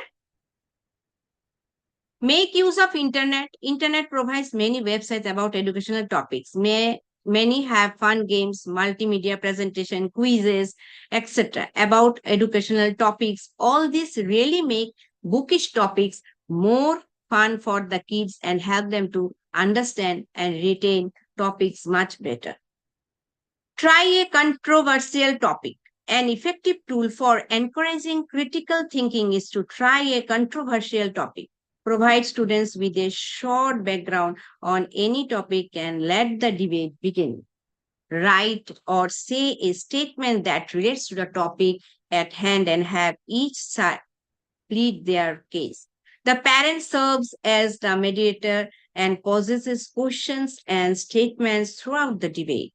There is nothing like a fun debate to get students motivated. That we are doing in our school also, debate competition. In every school, I think everybody is doing. So to motivate it will be very motivational class and motivation for the students. We can develop student interest and motivation in social studies by relating relevant content and current events into their daily lives. Because we are avoiding rote learning, so we have to do and learn. The class should be lively, and they will do the work, do the project, do everything, and then they will learn. So that it will be helpful for their future, this career also, future career, and what they will do. Everybody should know everything so that they should not be sufferer in their future life. Be involved, discuss concepts with them, and give them examples of social studies from their daily lives that they can relate to, instead of just complaining that the school does not teach in the right way. Give concepts your own twist. Do practical projects and experiments with them. Do not just wait for teachers to assign social studies or environmental projects. Doing really helps in understanding a topic instead of reading about it. Get interesting books about different topics for the children. Keep the books accessible so that they can take them out when bored and read them. Suppose the story of Panchatantra, story of King Akbar, story of King Ashoka, and our freedom fighters. So many untold stories are there. How our Gandhiji sacrificed his life, how our so many freedom fighters done so many sacrifices, and they have not only the famous peoples, the names which we know. So many peoples are there. Their names are not in any book, anywhere, but they have sacrificed. So we should know, we should tell the story in this way in the class so that students can know that we are the proud citizens of India, and we are now staying in freedom India, so independent India. Get interesting books about different topics for the children. We will take our child to fun and interesting places like planetarium, zoos, wildlife sanctuaries, national park, museums, botanical gardens to make the concept more clear to children. Making useful notes plays a vital role in helping the children to learn easily with perfection. Sometimes we give some notes are there very we give them so big notes also we give them, but that big question answer should be given in this way so that they can learn it very easily. Update our children with current aspects. So many current aspects are going on. With the past and present, we have to relate with both past and present, and we should know make them then we should tell them, and we should motivate them that you should know the past and present also, and the current aspects also. Students can develop interest and motivation in social studies by relating relevant content and current events into their daily lives. Encourage the students to do collage work. We are doing also, everybody, I think all the teachers are doing. Collage work is very important so that students can in their future life also, when they will go to the college, and they can do so many projects if they know the collage work and take census of any particular area to make the subject interesting. Sometimes it is the everyday places that can be educational and interesting. Our garden, the local nursery, the post office, etc. Walk around the neighborhood and go to the local places of interest. In our school also, our school is full of greenery. We sometimes take the students to the park also in the full of the class to make them interest in the plants, in the environment. Why you will do the plantation, why it is necessary, plantation is necessary, why we will plant for the future, why plants are giving oxygen, means so many things they can learn from the environment. So now I am showing you one video of our school students. Please give a minute.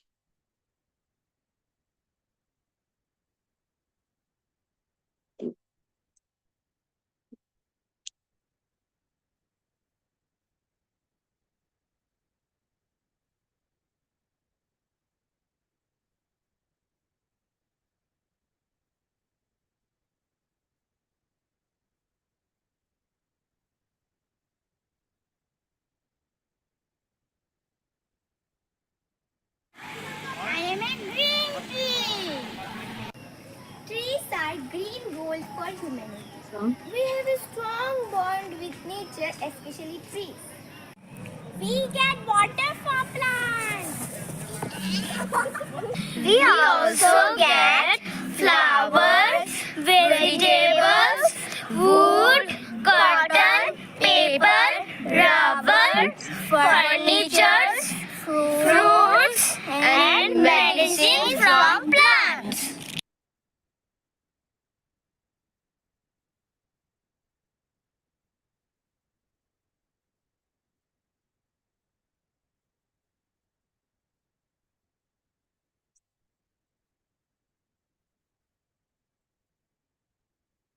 So I think everybody enjoy the video. Next,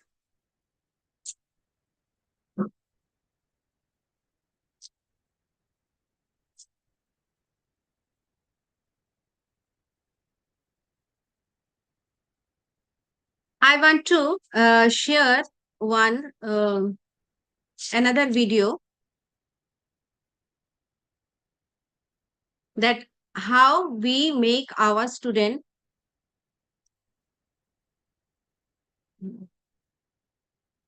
activity-based child.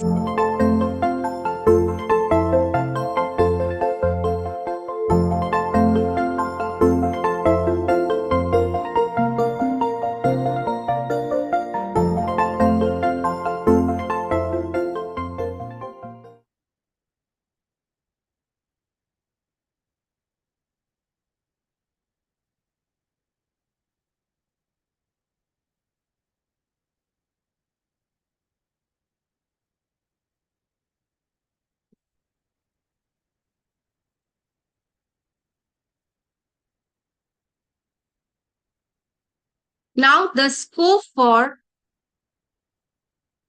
social science is broad and diverse, encompassing various disciplines that study human behavior. Now, I want to explain about the scope.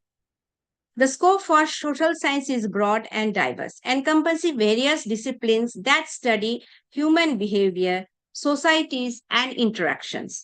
Here are some key areas and opportunities within the scope of social science.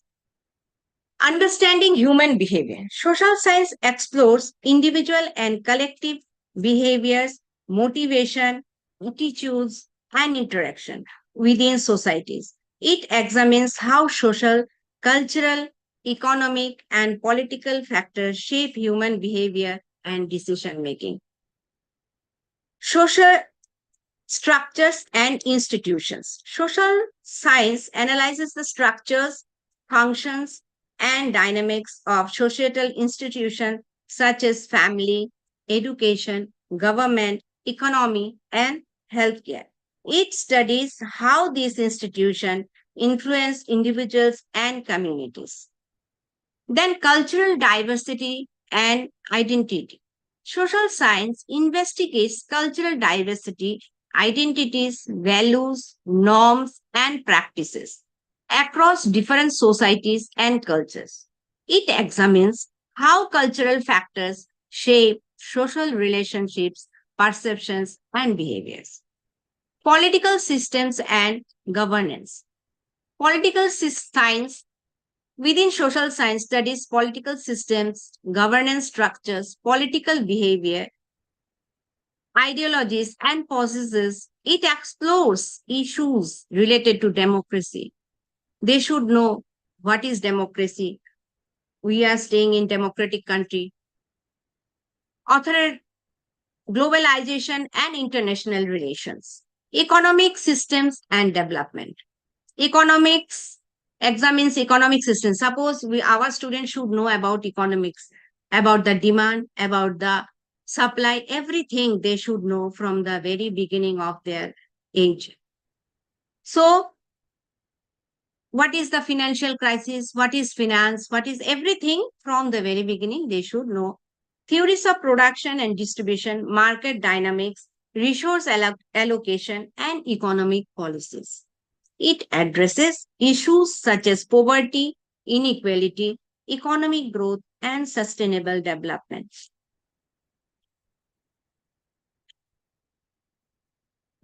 Economic systems and development.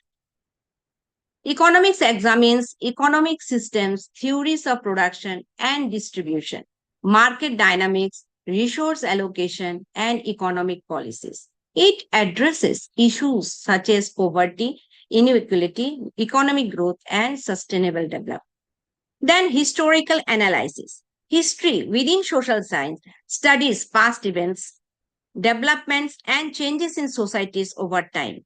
It explores, they should know, our students should know the origin of our human being. And it explores historical context, continuity, and change, providing insights into contemporary issues and trends. Then geographical perspective. Geography examines spatial relationships, physical environment, human environment, interaction, urbanization, migration patterns, and regional disparities. First of all, our students should know the geographical location. What where he or she is staying, what is the location of his home, his school, his country, his state, everything. And about the mountains, about the rivers, about the plateaus, about the deserts, everything they should know. It issues geographical information systems and spatial analysis to study geographical phenomena. Psychologically, dimensions. Psychology within social science. Psychology is very important because we have to know the psychology of the student, and then we have to start teaching them. Then we have to make the classroom management. We have to make them attentive. So many things we have to do after making them psychologically set up and understand their psychology. Are they ready or not to take my study, take my all things, take my notes, take my lesson? It uses psychological within social science explore human cognition, emotions. We have to control. So many students are there, very hyper students are there. They can't control their emotions. Some are there, always they are very shy. So many emotional students we got. We see that in our school, in everybody's school. So many emotional students, so many types of emotions are working. Nowadays, mental balance is also required. So along with the studies, we have to see the mental status of the students. Okay, so and regional disparities. It uses geographical information systems and psychological within social science explores human cognition, emotions, then personality development. So we have to develop their personality so that in their this future life they can talk. We don't know who will be the doctor, who will be engineer, and some of them can be the politician also, CM, PM. So many jobs they can, because in social science the so many lines are there, so many scopes are there, so many jobs they can take, so many jobs they can got also. So personality development they need. Then mental health, just now I told, and behavior. It investigates psychologically process at individual and group levels, impacting social interactions and well-being. Social justice and equity. Social science addresses issues of social justice, human rights, equality, diversity, and inclusion. It examines social inequalities based on factors such as race, gender, sexuality, disability, and socio-economic status. So, in our school everywhere, there are so many students are coming from different race, then different social status, different background. So we have to teach them in this way so that they should not be equally. We have to give them the opportunity and we have to teach them. Global and transnational issues. Social science studies global challenges such as climate change, migration, terrorism, health pandemics, international trade, human rights violations, and global governance. Our students should know what is democracy, and they should know human rights also, human duties also, fundamental rights also, everything.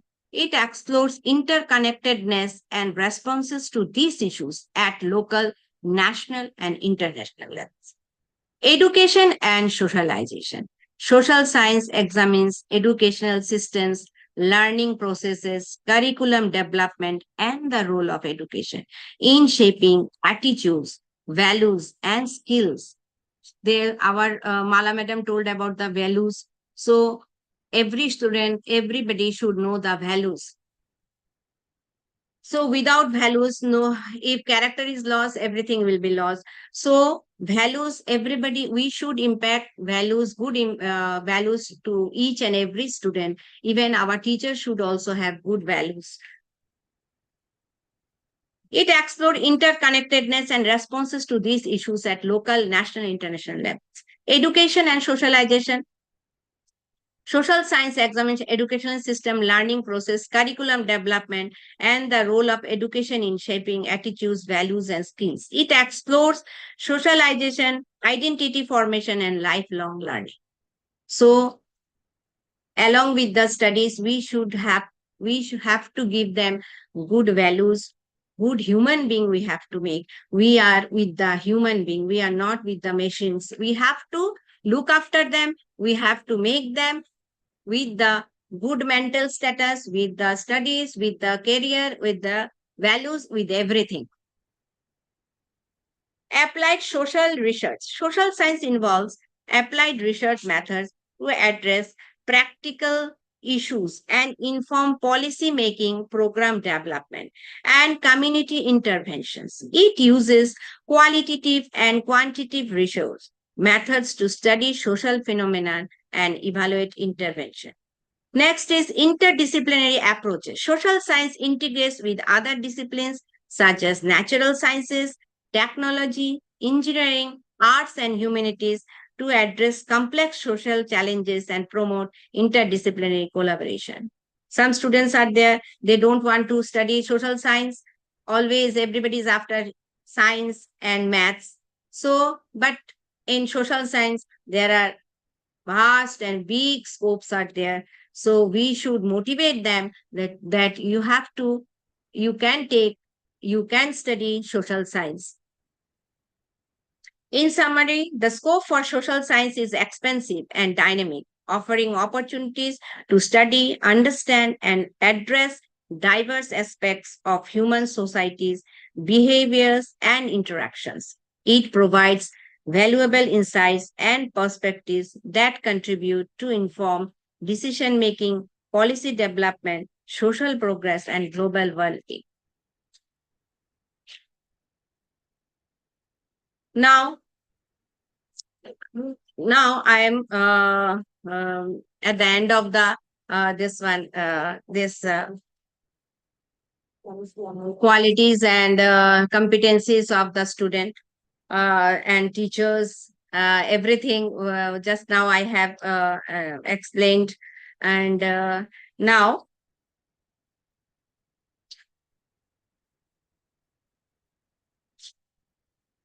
content knowledge for a teacher encompasses a deep understanding of the subject matter they are teaching. For a social science teacher, suppose we teach history, geography, civics and political science, economics, sociology and anthropology, psychology, research methods, and building partnerships and advocacy. Advocating for students' needs and interest within the community and local government, promoting the importance of social science education and its relevance to the community. Facilitation and coordination. Organizing and facilitating community events such as guest speaker sessions, field trips, and service learning projects. Coordinating volunteer opportunities for community members to contribute to the classroom and school activities. Then, service learning. Integrating service learning projects into the curriculum that addresses community needs while enhancing students' academic and social skills, encouraging students to participate in community service and civic engagement activities. We in our school also organized social service camp in localities nearby. In our school, all students participate in corporate social responsibility mission. So they have planted, we have done the plantation, we have gone to some nearby schools and some, this one in the bazaar area, in the hospital area, we and our students gone for, and we have helped the poor people and the poor students, those who can't read and write. We have given lots of things, lots of school items to help them. So we are doing all these services. Then outreach, actively reaching out to underrepresented or marginalized groups within the community to ensure their voices are heard and their needs are addressed. Engaging in outreach activities to involve community members in school projects and decision-making process. Then resource management, identifying and utilizing community resources to support classroom activities and student learning, securing funding or donations from local businesses and organizations to enhance educational programs. Now I want to show another video.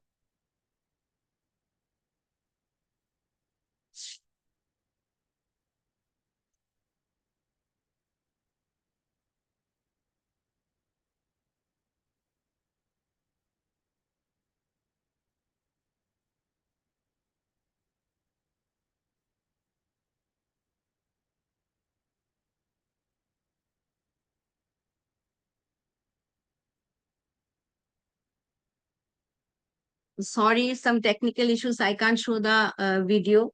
So now I have came at the end of the session.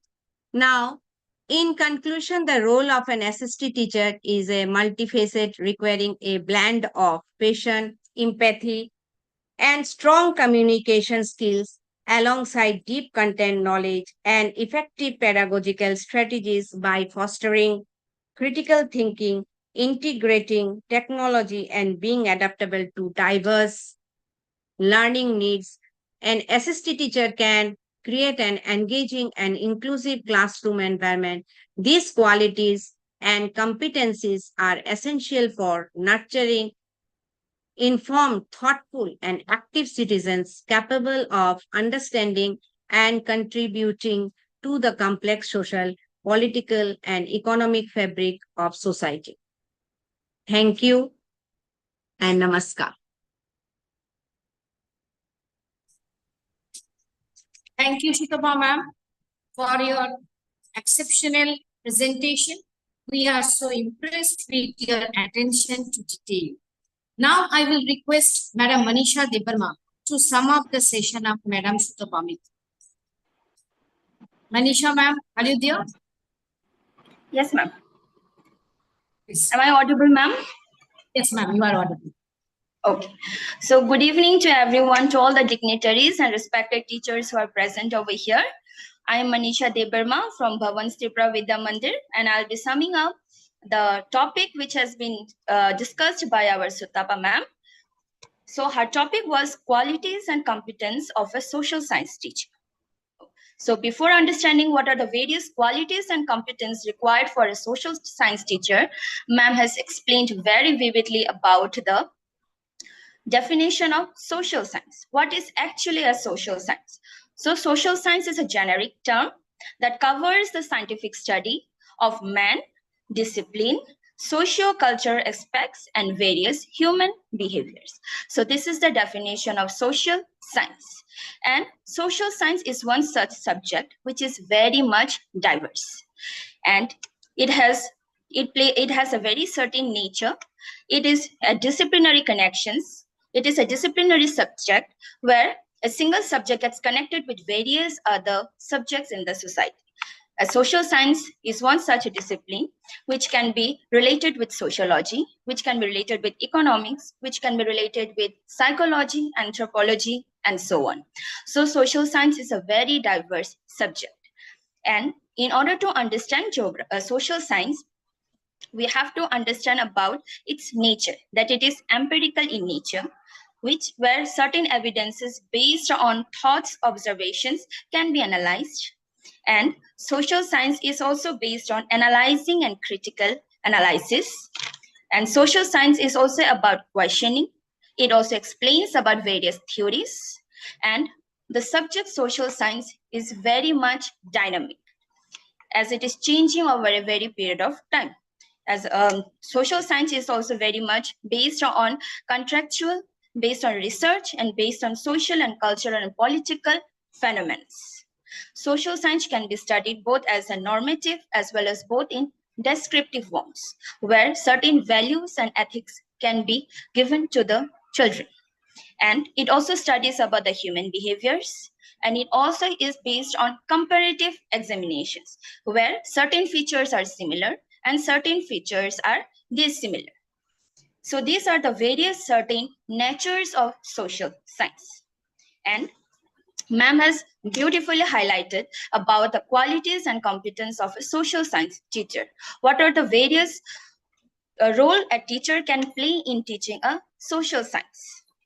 A teacher needs to have a very deep understanding, which means a teacher needs to have a good passion regarding their subject. Until unless a teacher does not develop a deep understanding regarding any of their subject, then a student will not be able to grasp the information, and hence the topic or the subject matter, whatever they are teaching, it will be lying somewhere in the middle.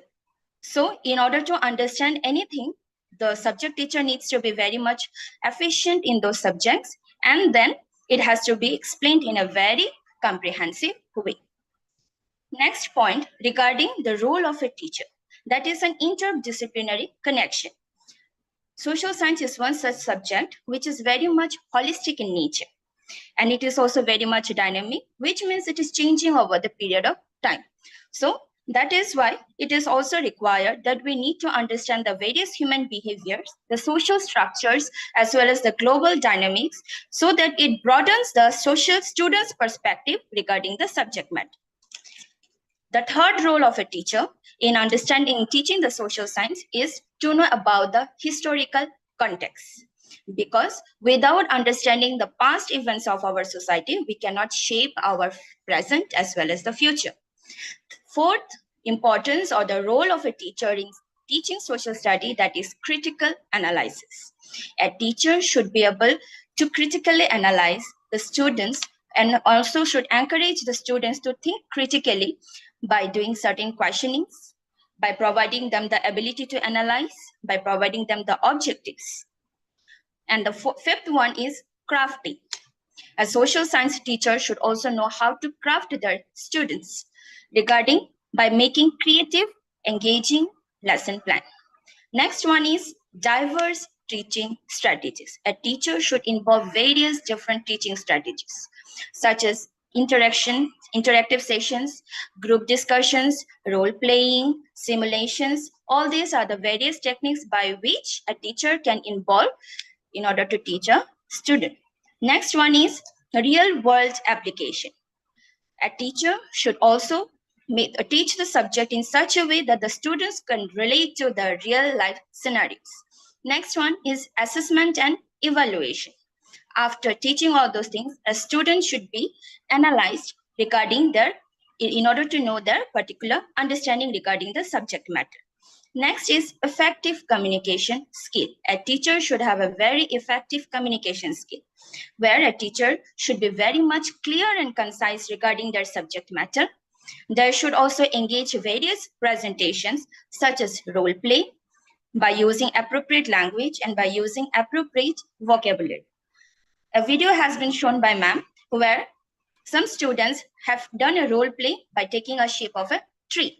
So by that way, we can know the importance of a tree, and also the subject matter will also be clear, and the students will also know the benefits of nature as well as a tree. Next one is promoting diversity and equity by promoting inclusive education among the students, where students will be taught regarding respect and understanding regarding their peers, where the students will be taught about equal opportunities, and the teacher will also treat each and every student equally without discriminating them on the basis of the caste, creed, gender. And then a social science teacher will also teach the students based on social justice, which means empowering the students to know what is right and what is wrong. So these are the various roles played by a teacher in teaching the social science subject, because it is a teacher which not only inculcates the knowledge, but also they are the one who brings a particular individual to a strong citizen. Ma'am has also highlighted based on the various things by which we can create interest in our social science studies.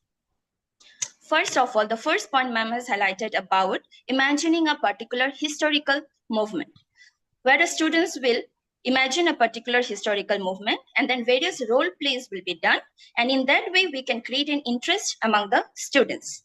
Next way by which we can create an interest among the students is by debates. We will point out or take out any such interesting topics, and on that topics we will be the students will be doing out the debates and discussions. So in this way, the students will also gain the knowledge about the topic, as well as they will also create an interest in the subject. Next one is about to relate in our daily life. Students should be empowered with such examples so that they can relate with our day-to-day life. Next, by including practical projects and experiments. Next one is by including interesting books to the students. We will the school should have such facility where certain interesting books will be provided to the students so that they can learn something from it, and then hence they can develop certain interest based on those subjects. Next is in order to relate the students with the nature or the importance of the nature, certain visits to parks, various botanical gardens, and to certain historical places. The students must visit in those places so that student can relate to the real life, and also they can have a global scenario about it. Next is collaboration. The students should also collaborate with the peers so that they develop the feeling of friendship. They also could share their ideas, because it is said that whenever anything is done in a group, it is done in a very good way. Last one is the students should also get inculcated with various current affairs, because as our social science is dynamic in nature, so it is changing day by day. So students should be equipped with various other current affairs that is happening in our day-to-day life. That's all. And lastly, ma'am has highlighted about the various scope of studying social sciences. The scope of our social science is very broad and it is very diverse, where it encompasses various disciplines, studying of human behaviors, and also to inculcate the social, cultural, and political behaviors which will shape the life of an individual. So these are the various points which has been discussed by Sutapa ma'am. Thus, in a nutshell, I would like to say that a social science teacher plays a very vital role in inculcating all these skills in the students, because it is the teacher which fosters critical thinking among the students, which shapes an individual to a responsible citizen in the society, so that they can impart certain meaningful message to the society. That's all. Thank you. Thank you, Manisha ma'am. Your words are well structured and followed. Some people change the world, and some people change the people who change the world. And that's you, teacher. We have come to the end of our today's program. Before we wrap up, I want to thank you all for your attention, participation, and enthusiasm throughout this orientation program. My heartiest gratitude to all the resource persons who have enriched ourselves through this program. Everyone might have been enriched by the program. My sincere thanks to Sir Rajat Dey, Principal of Bhavan Tripura College of Teacher Education, Agartala, for your exceptional presentation at the event. Your insights and expertise made a significant impact, and we are grateful for your valuable speech. My sincere thanks to Sir A.K. Sharma, Education Officer, Bhavan Tripura Vidyamandir, Northeast and Eastern Region, for being the integral part of the program. The words will be less if I say will only thank you to Madam Shapna, the organizer of 4 days orientation program. We will meet tomorrow on the same platform at the same time. Till then, namaskar.